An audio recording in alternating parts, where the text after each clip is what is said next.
యాదాద్రి భువనగిరి జిల్లా చౌటుప్పల్ మండలం దండు మల్కాపురం వద్ద NH65 పై ఆగి ఉన్న లారీని వెనుక నుండి ఆర్టీసీ డీలక్స్ బస్సు ఢీకొట్టింది.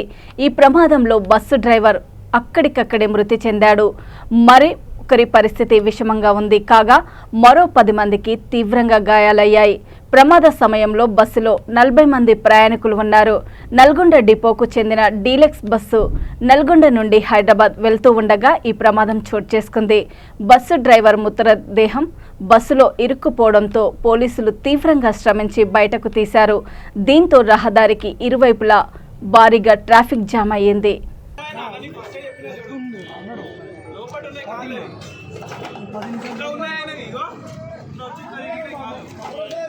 సందీప్